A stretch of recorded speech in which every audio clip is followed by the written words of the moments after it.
이 땅에 살아가는 모든 사람이 가장 소중하게 여기는 것이 있다면 어떤 것이 있을까요? 각자는 아마 각자가 원하는 각자의 상황과 환경과 우선순위와 뭐 이런 여러 가지에 의해서 소중한 것을 이야기할 수 있을 거예요. 근데 이제 우리가 공통적으로 사람이라면 이 땅에 살아가는, 지금 이 땅에서 현재 살아가는 사람이라면 공통적으로 소중하게, 가장 소중하게 여길 수 있는 것은 생명이 아닌가, 이렇게 생각을 해봅니다. 여러분, 저와 여러분에게 목숨, 생명보다 소중한 게 있겠습니까? 생명. 살아있기 때문에 오늘 이 모든 것이, 이 시간이 주어지고 우리에게 모든 환경이 주어진 것 아니겠습니까?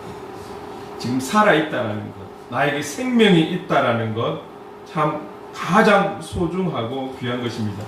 이 생명의 반대를 생각하면 어때요? 반대를 생각하면 죽음인 거죠. 죽음. 근데 여러분, 어느 누구라도 이 죽음을 반기고 이 죽음을 선택하고 죽음을 생각했을 때, 아, 행복해, 난 죽음을 생각하면 기뻐, 즐거워, 뭐 이렇게 감사해라고 표현하는 사람 못 만나보셨죠? 못 들어보셨죠? 나에게 생명이 있음에 감사하고, 나에게 생명이 있음에 힘이 있고 가능성이 있고 소망이 있고 생명이 있기 때문에 이런 표현들을 할 수 있는 것이지, 죽음을 반기고 기다리고 희망하고 소망하는 사람은 없어요. 어느 누구도 이 죽음에 대해서 가치 있다, 나에게 의미 있다, 소중하다라고 표현하는 경우는 극히 들어보기 어려울 것입니다. 세상에 어떤 귀하고 값진 것이라도 여러분, 나의 생명과 바꿀 만큼 좋은 것이 있을까요?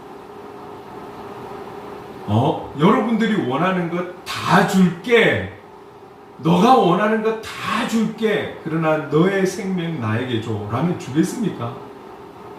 그 소중한 것이 탐나서 욕심나서 갖고 싶어서 내 생명을 바꾸겠냐고요.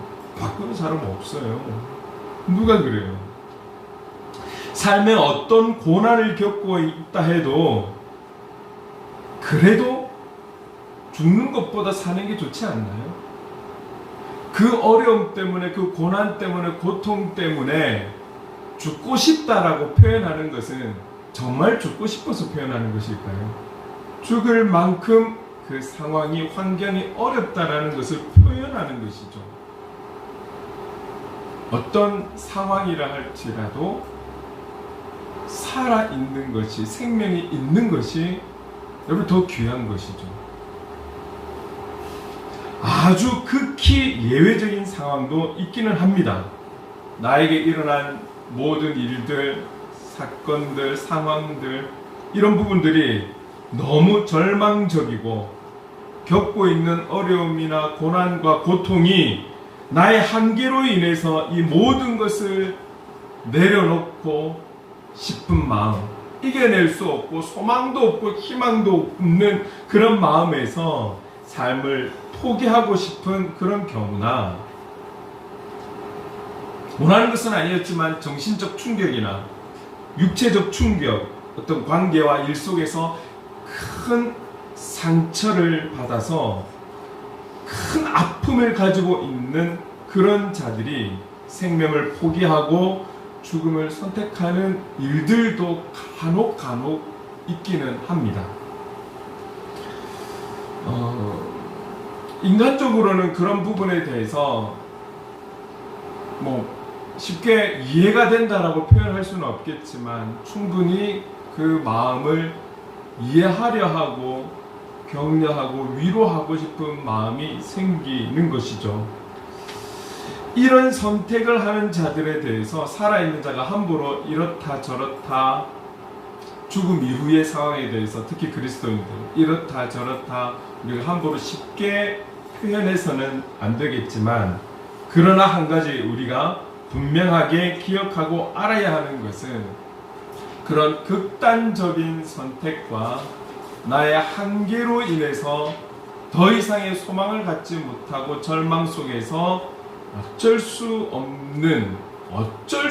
없는 선택을 했다 할지라도 여러 가지 그런 결단을 할 수밖에 없는 상황 속에 있다 할지라도, 그래서 인간적으로는 이해하려고 한다 할지라도 분명한 것은 결코 이 마음은 하나님이 주신 마음, 하나님이 주시는 인도하심은 절대 아니라는 것을 여러분에게 말씀드리는 거예요.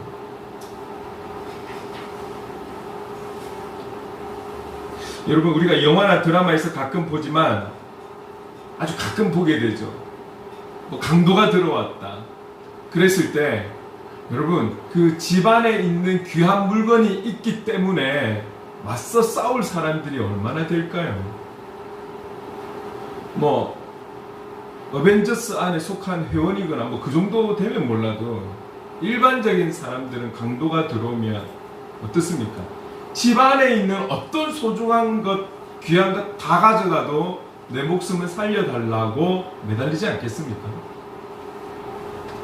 여러분, 집이 불타고 최근에 우리나라에도 큰 산불이 있어서 마을을 덮치고 그랬었는데요.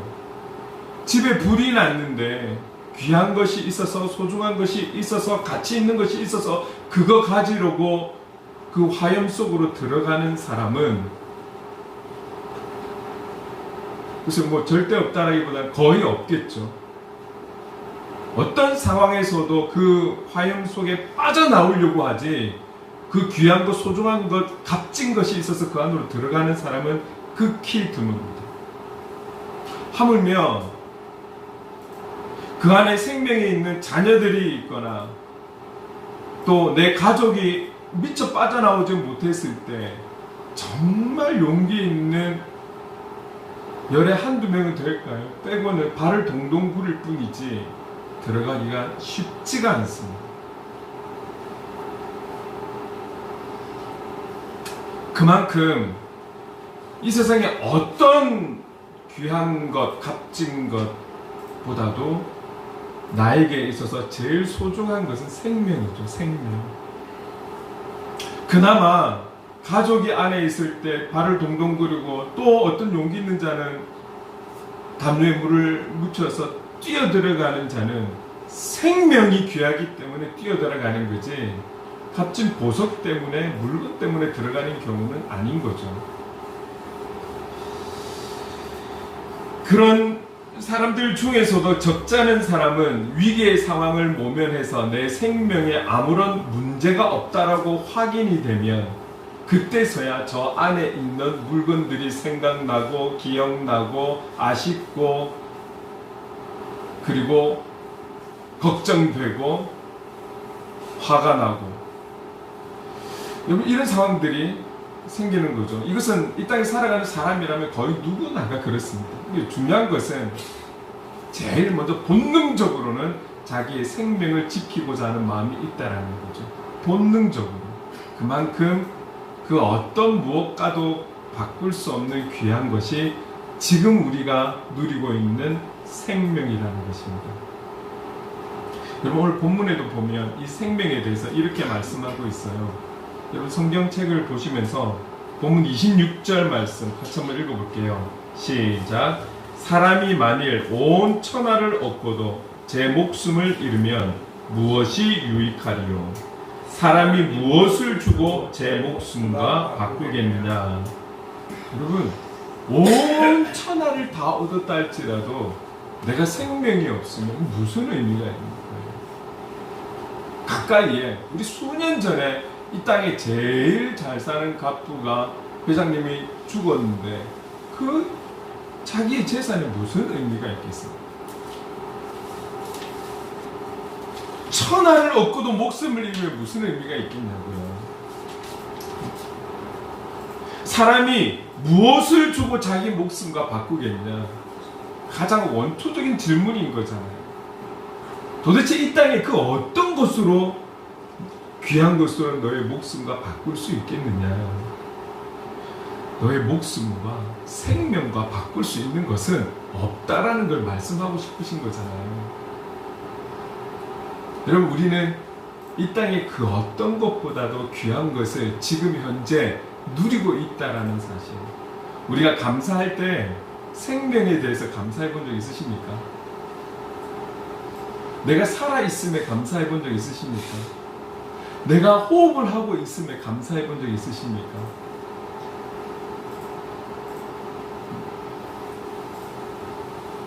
그런데 돌아보니 우리는 지금 가장 소중한 것을 누리고 있다라는 거죠. 생명을 말합니다. 최근에 부산에 여기 이 지역과 가까이에 있는 고등학교에 3명의 고등학생들이 너무 마음 아픈 선택을 해서 아픈 소식들을 저희가 들었죠. 어느 누구였더라도 아픈 마음은 있겠지만 특별히 10대였다라는 그 소식이 참 우리들의 마음을 되게 아프게 하고 슬프게 했습니다. 여러분, 우리의 목숨과 바꿀 수 있는 것은 아무것도 없습니다. 우리의 목숨보다도 귀하고 소중하고 값지고 가치 있는 것은 없습니다. 하나님도 이 생명을 귀하게 여기시는 거죠. 여러분, 생명의 주관자, 생명의 주권자가 누구이십니까? 오늘 저와 여러분에게 생명을 불어넣어 주신 분이 누구이십니까? 우리의 생명의 주권자가 하나님이신 거죠. 하나님도 이 생명을 가장 귀하게 여기시는 거예요. 여러분, 우리가 요한복음에 대해서 같이 쭉 우리가 말씀을 보았을 때 에고 에이미, 예수님께서 말씀하시는 나 예수에 대해서 7가지를 말씀하셨잖아요. 여기에 3가지, 7가지가 있는데 그 중에 3가지, 요한복음 6장에 먼저 이렇게 말씀하죠. 나는 생명의 떡이다. 그냥 떡이 아니고 나는 생명의 떡이다 라고 말씀하셨어요. 그리고 요한복음 11장에 가서 예수님께서 나는 부활이요 생명이다. 나는 부활이요 생명이다 라고 말씀하셨고, 그리고 6번째로 요한복음 14장에 가서 나는 길이요 진리요 생명이다. 우리가 잘 알고 있듯이 반복은 강조입니다. 반복은 강조인데 예수님께서 나에 대해서 내가 누구인지를 알려주는 데에 있어서 생명이라는 것이 7번 중에 3번을 쓰고 있다는 거예요. 그만큼 생명이 중요하고 소중한 거에 대해서 우리에게 말씀하고 있는 것이죠. 나는 그 생명의 주권자다라는 것을 말씀하고 있다는 것이죠. 이 소중한 생명을 스스로 포기하는 마음과 그에 따른 행동에 대해서 우리 그리스도인의 위치에서 표현하기가 참 어려울 것입니다. 지금 이 부분은 제가 어제 밤 늦게서 마음의 결정을 하고 이 부분에 대해서 여러분에게 꼭 말씀을 드려야 되겠다 싶어서 다시 어제 밤늦게 또 다시 원고를 준비를 하게 되었는데요. 우리가 인간적으로는 자살을 하는 어떤 내용들에 대해서 최대한 그 상황을, 그 사람의 상황을, 그들의 선택을 감정적으로는 이해하려고 하고 또 같이 아파하려고 하는 마음이 있습니다. 그런데 우리가 그리스도인이기 때문에 그리스도인이어서 놓치지 않아야 될 한 가지는 꼭 말씀을 드려야 될 것 같아요. 여러분 기억나세요? 얼마 전에 우리나라가 OECD 국가 중에 자살률이 제1위라는 거. 근데 문제는 뭐 어제 오늘 일이 아니니까 놀라운 것도 아니지만 문제는 1위와 2위, 우리가 1위인데 2위와의 격차가 압도적으로 1위라는 거예요. 그리고 10대, 20대의 자살이 분리해서 나누었을 때도 1위인데 어떤 1위냐면 2위보다도 10대, 20대 자살률이 압도적으로 1위라는 거예요. 여기에 문제가 있어요. 뭐 이런 걸 1위 했어도 안 되지만 압도적이다라는 거예요. 그 수치가 너무 간격이 크다라는 거예요.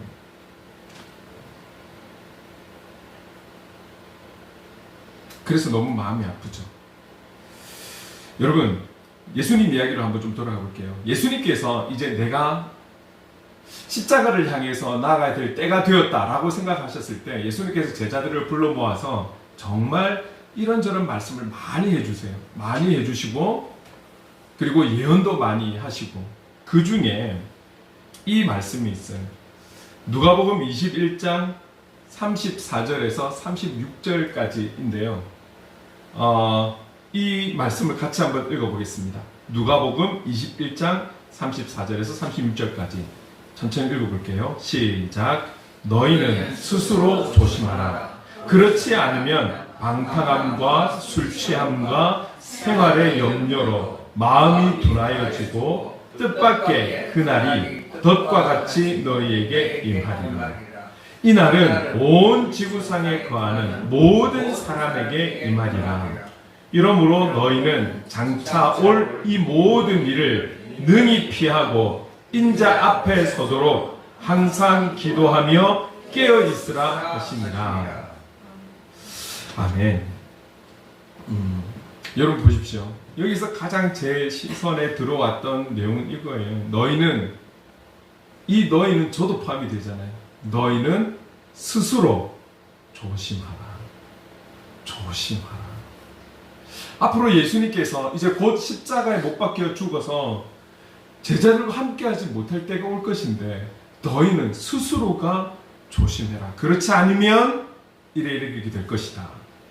이렇게 말씀 예언을 하시죠. 그러면서 36절에 가서 인자 앞에 서도록, 이 인자는 예수님을 이야기하잖아요. 그 예수님 말씀을 이야기할 수 있는 거잖아요. 인자 앞에 서도록, 말씀 앞에 서도록 어떻게 해요? 항상 기도하며 깨어있으라. 항상 기도하며 깨어있으라. 제자들에게, 오늘을 살아가는 저와 여러분에게, 그리스도인들에게 말씀하고 있는 그 예언을 하신 거죠. 여러분, 이 말씀 후에 이 누가복음의 저자인 누가는 가룟 유다에 대해서 언급을 합니다. 근데 여러분, 누가를 우리가 조금 살펴봐야 하는 이유가 있어요. 누가의 직업은 무엇입니까? 의사였습니다. 의사. 지금도 그렇지만 당대의 의사가 된다는 것이 뭐 아무나 의사 되는 것은 아니었을 거예요. 좀 더 공부도 많이 하고 그 학문을 익힐 수 있는 여러 가지의 또 달란트가, 은사가 좀 있어야 되겠고, 그렇죠? 전문적인 공부들을 많이 한 사람이었을 것입니다. 여러분, 어릴 때부터 신앙생활을 해서 꿈을 가지고 비전을 가져서 그리스도인으로 살아가는 사람과 전혀 신앙이 없다가 의사로 살아가고 과학자로 살아가는 자들이 복음을 받아들여서 그 복음을 믿고 그리스도인으로 살아간다는 것은 결코 쉬운 것이 아닙니다.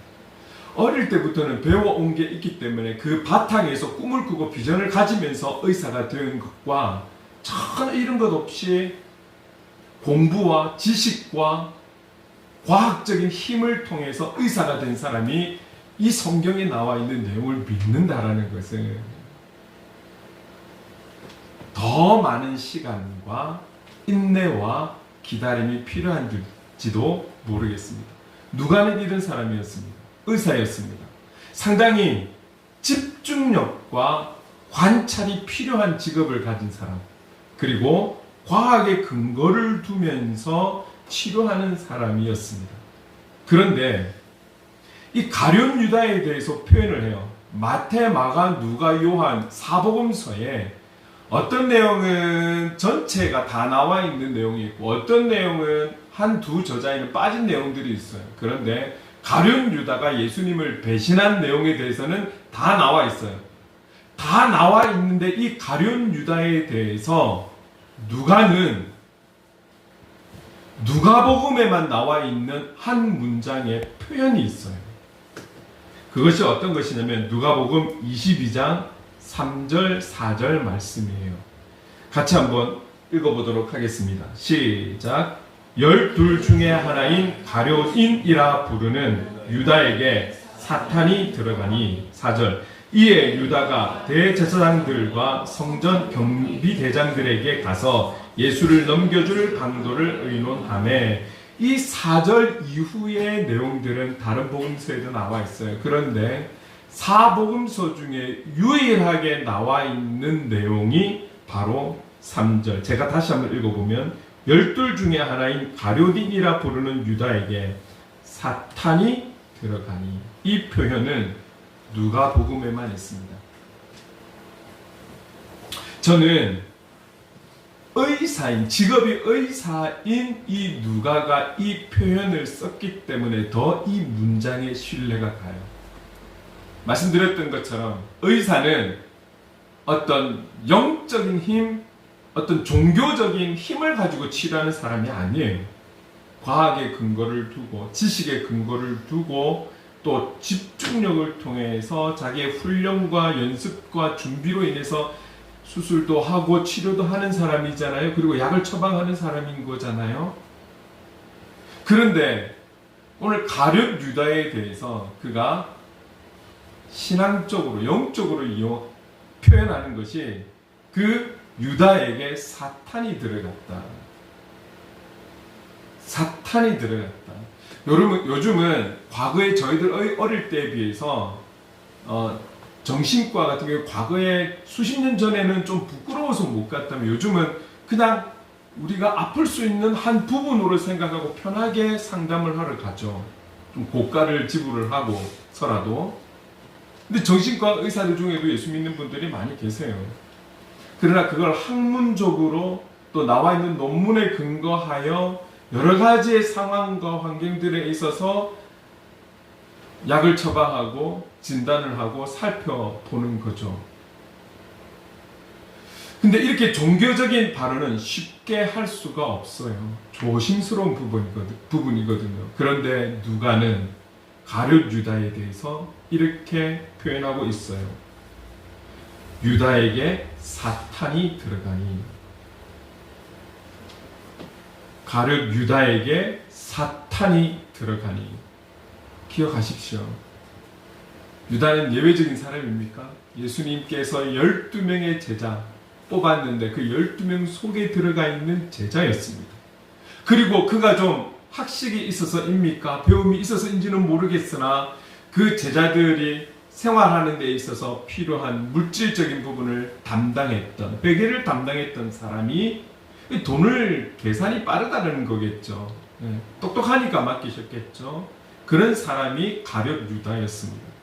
그런데 의사인 누가는 그를 향해 판단하는 것이 사탄이 들어가니.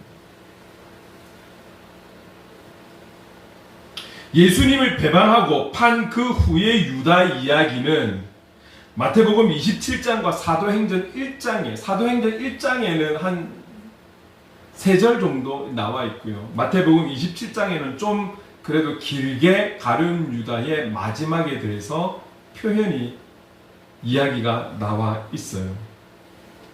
가룟 유다가 스스로 뉘우치는 거예요. 예수님께서 잡히신 그 상황에서 뒤늦게나마 스스로가, 참 제가 이 스스로가도, 왜냐하면 사탄이 들어갔거든요. 영적인 세계에 대해서 내가 알고 있다라고 말하기가 참 무서운 거예요. 우리가 경험한 그게 전부가 아닙니다. 사탄이 들어갔는데 그래서 예수님을 팔았어요. 그런데 다시금 스스로가 깨달았어요. 이게 아니라는 걸, 이게 잘못되었고 이게 죄라는 것을 깨닫고 그가 판 돈을 도로 갖다 줍니다.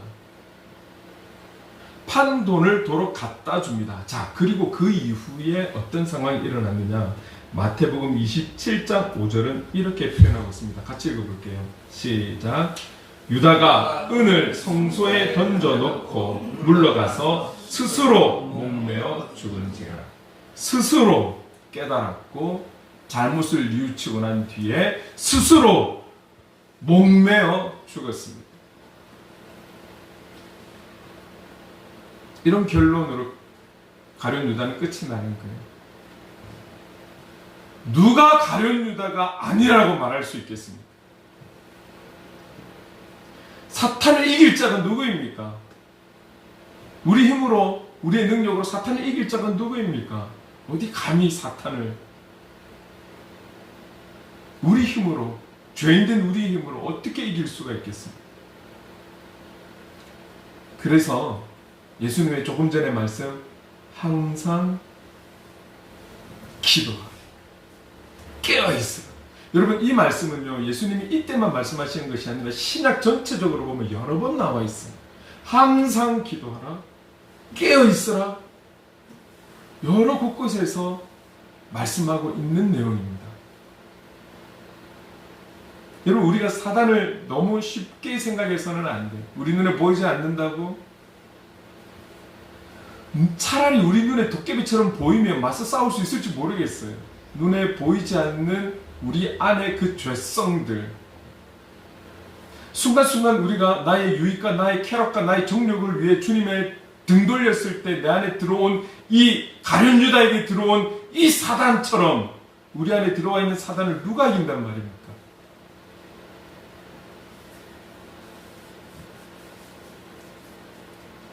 결국 사단이 들어와 있는 이의 마지막 결론은 스스로 목매어 죽는 거예요.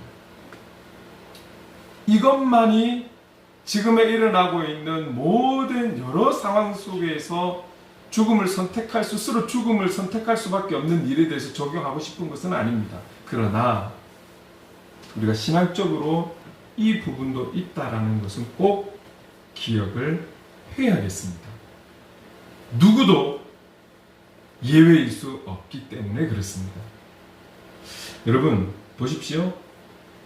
욥기를 보면, 욥기를 봅시다. 욥의 모든 상황들,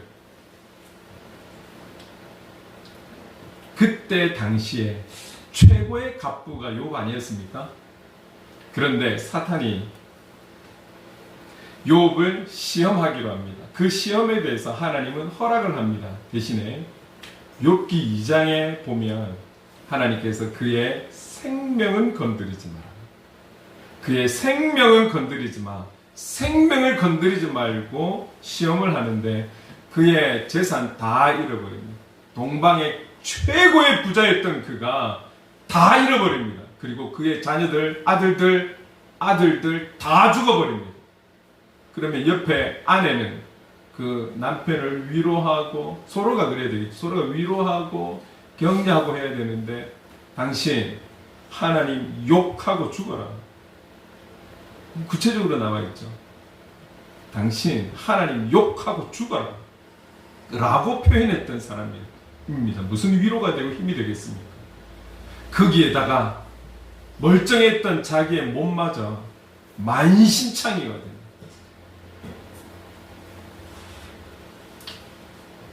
기왓장으로 몸을 빡빡 긁지 않으면 안 될 정도.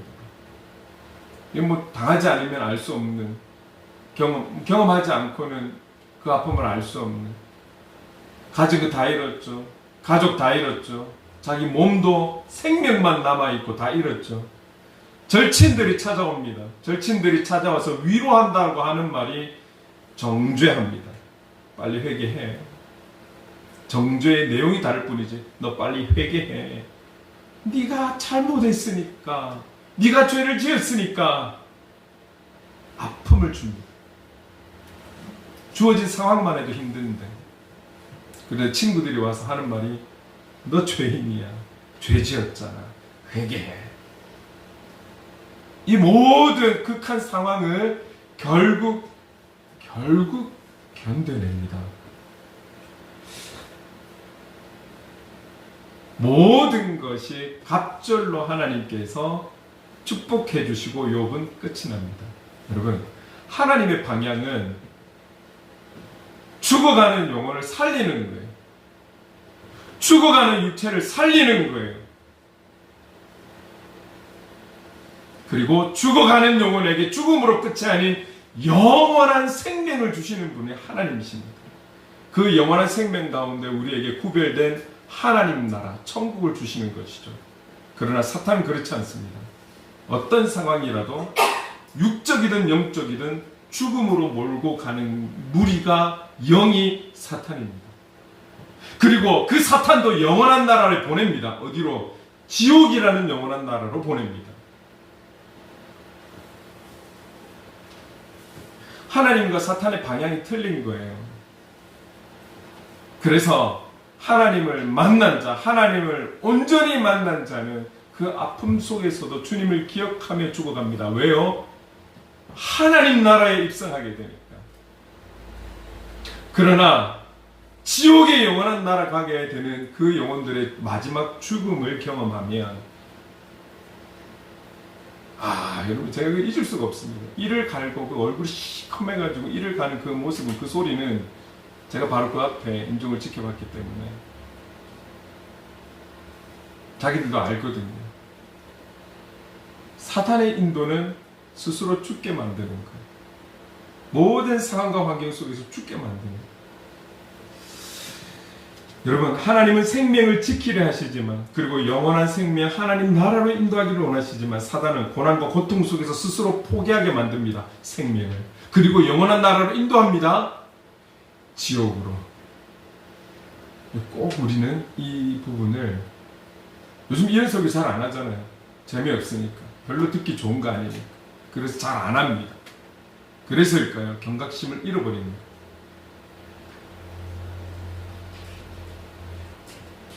여러분, 그래서 우리는 예수님의 그 말씀에 귀 기울이고 그 말씀을 새겨 어디서든 순종하며 살아야 하는데, 조금 전에 말씀하셨던 너희는 스스로 조심하라. 너희는 스스로 조심하라. 그리고 누가복음 21장 36절에 항상 기도하며 깨어있으라. 항상 기도하며 깨어있으라. 이 말씀을 우리의 마음에 새겨야 하는 것입니다. 본문 25절 한번 읽어볼까요? 본문 25절 같이 한번 읽어보겠습니다. 시작. 누구든지 제 목숨을 구원하고자 하면 잃을 것이요, 누구든지 나를 위하여 제 목숨을 잃으면 찾으리라. 주님은 분명하게 말씀을 합니다. 여러분, 여기에 그 구원이라는 것은 우리가 말하는 것처럼 건져냄을 받은 지옥으로 갈 수 있는, 지옥으로 갈 수밖에 없는 우리의 영혼을 건져내셔서 하나님 나라로 인도해 주시는 그 구원을 이야기하기도 하지만, 이 단어가 갖고 있는 다른 뜻에는 지키다라는 뜻도 있습니다. 그러면 이걸 말씀하는 거겠죠. 자기의 목숨을 지키고자 하면 잃는다.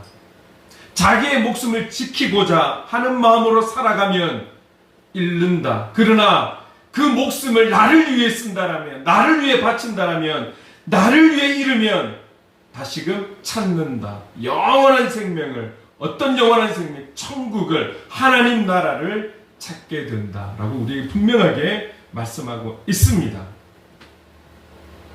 로마서에도 말씀하고 있지만 찬양에도 그렇죠. 내가 살아도 주를 위해 살고 죽어도 주를 위해 죽겠다 라는 결단으로 우리가 하루하루를 살아간다면, 우리의 죽음은 죽음으로 끝이 아니라, 우리의 죽음은 영원하되 지옥이 아니라 영원한 하나님 나라를 찾게 되는 것이죠.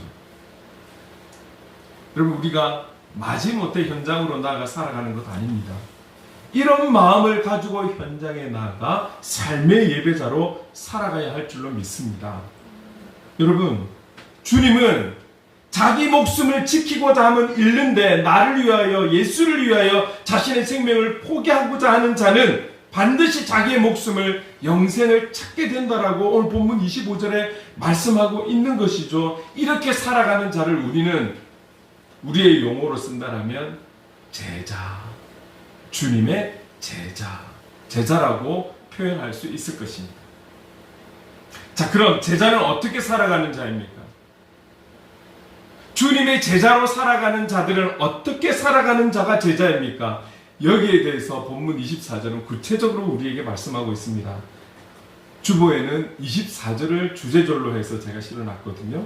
24절 같이 한번 읽어보겠습니다. 시작. 이에 예수께서 제자들에게 이르시되 누구든지 나를 따라오려거든 자기를 부인하고 자기 십자가를 지고 나를 따를 것이니라. 다시 한번 더 읽어봅시다. 중요한 구절입니다. 시작. 이에 예수께서 제자들에게 이르시되 누구든지 나를 따라오려거든 자기를 부인하고 자기 십자가를 지고 나를 따를 것이니라. 제자는 이렇습니다. 먼저 자기를 부인해야 되는 거예요. 제자는 자기를 부인해야 하는 것입니다. 자기를 부인한다라는 것 좀 말이 어렵지 않습니까? 내가 나를 부인해야 된다라는 것. 내가 나에 대해서 부인해야 된다라는 것을 오늘 본문의 전체적인 내용에서 좀 풀어서 이야기하면 이거예요. 결국 자기 자신보다 하나님을 더 사랑하는 것. 전적으로 하나님의 나라와 그 의를 추구하며 살아가는 삶을 말하고 있다라는 거예요. 자기를 부인하며 나의 영광과 나의 유익과 나의 어떠함을 위해 살아가는 삶이 아닌 하나님의 영광과 하나님의 기쁨과 하나님의 뜻을 이루어드리는 전적으로 하나님 영광 위에 살아가는 삶, 그렇게 살아가는 자, 그가 바로 제자라는 거예요. 여러분, 우리가 왜 삶의 예배자가 되어야 하는 것입니까? 바로 주님의 제자들이기 때문에 그렇습니다. 주님의 제자로 살아가기 원해서입니다. 그래서 공동체로 모인 오늘만이 아니라 우리의 삶의 현장에서 삶의 예배자로, 제자로 살아가는 것이죠. 살아가야 하는 것입니다. 여러분, 자기를 부인하다라는 것을 어떤 다른 성경 번역에는 자기를 버리다 라고 번역된 또 다른 성경들도 있습니다. 우리가 잘 알고 있는 베드로 한번 봅시다. 베드로는 제자들 12명 중에 수석 제자라고까지 표현하고 있습니다. 수석 제자라고 하는 것은 제자들을 대표하는 제자가 될 수 있겠죠. 뭐 다 똑같은 마음이겠지만 그래도 누구보다 좀 열정이 있고 열심이 있고 순종하고 충성된 자가 이제 수석 제자가 되었겠죠. 그랬던 자가 베드로입니다. 그런데 그 베드로는 어떻습니까? 예수님께서 사람들에게 잡혀갈 때 이 베드로는 자기를 부인하기보다는 예수님을 3번이나 부인합니다. 다르게 말하면 예수님을 3번이나 버립니다. 예수님을 버린 거예요. 예수님을 부인한 거예요. 베드로가 그랬습니다. 제가 가룟 유다를 조금 전에 말씀드린 것처럼 누가 저는 베드로와 다릅니다라고 말할 수 있겠습니까? 이 땅에 살아가면서 누가 저는 베드로와 다릅니다. 예수님 버리지 않습니다. 예수님 부인하지 않습니다. 나를 부인하며 살아가겠습니다. 제자로 살아가겠습니다. 누가 그렇게 확신하며 말할 수 있겠습니까?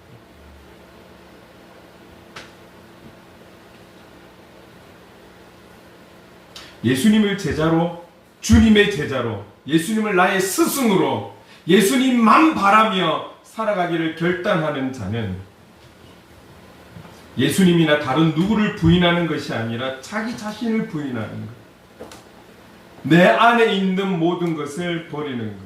그리고 내 안에 예수님으로 채우는 것.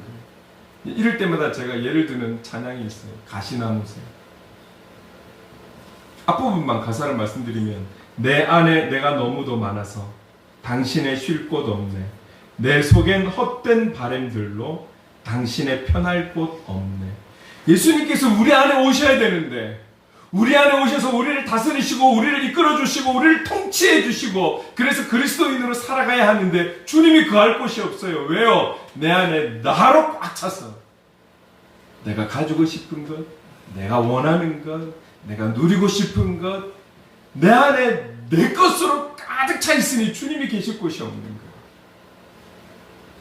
여러분 마음 안에, 여러분들의 생각 안에, 여러분들의 기준 안에, 여러분들의 중심 안에 무엇으로 채워져 있습니까?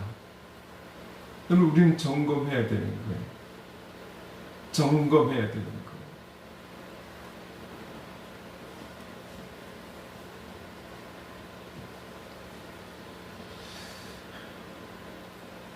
베드로는 자기 목숨을 지키고자 예수님을 부인합니다.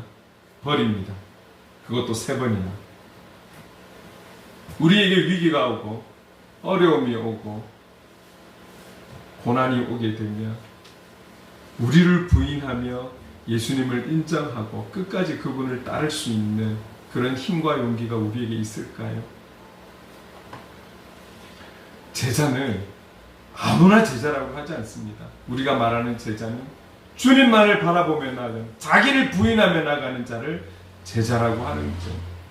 나를 부인하고 주님으로만 채우며 주님과 함께하는 그런 삶을 살아가는 제자, 저와 여러분 될 수 있기를, 그러기 위해 몸부림치는 저와 여러분 될 수 있기를 간절히 소망합니다. 그리고 제자는 자기 십자가를 지고 주님을 따라야 합니다. 이 말은 무슨 말일까요? 자기 십자가를 진다라는 것. 가끔 이런 이야기 하죠. 어떤 나에게 무슨 일이 있을 때, 아유, 그거는 당신의 십자가지, 당신의 십자가예요, 뭐 이렇게 표현을 하기도 합니다. 조심스러운 표현이에요. 그런 말들을 우리가 함부로 우리 입에서 표현하기에는 쉽지 않은 말입니다. 여러분, 자기 십자가를 지고 주님을 따라간다라는 것, 십자가를 진다라는 것이 예수님처럼 십자가에 의해서 특별한 형벌을 받아야, 그래서 예수님처럼 제자들도 십자가에 못 박혀 죽고 베드로는 십자가를 거꾸로 해서 그렇게 못 박혀 죽고 이래야지만이 제자냐? 그게 아니, 그런 걸 이야기하는 거 아니잖아요. 외형적으로 그런 거를 따라하는 것이 제자가 아니라 내 안에 자기 자신으로 채우는 사람은 전적으로 자기 삶을 사는 거잖아요. 내 안에 주님으로 채우는 자, 내 안에 나를 부인하고 나를 버리고 그 안에 주님이 주시는 것들로, 주님이 주신 사랑으로, 주님이 주신 은혜로, 예수 그리스도로, 난 예수로 충만하네.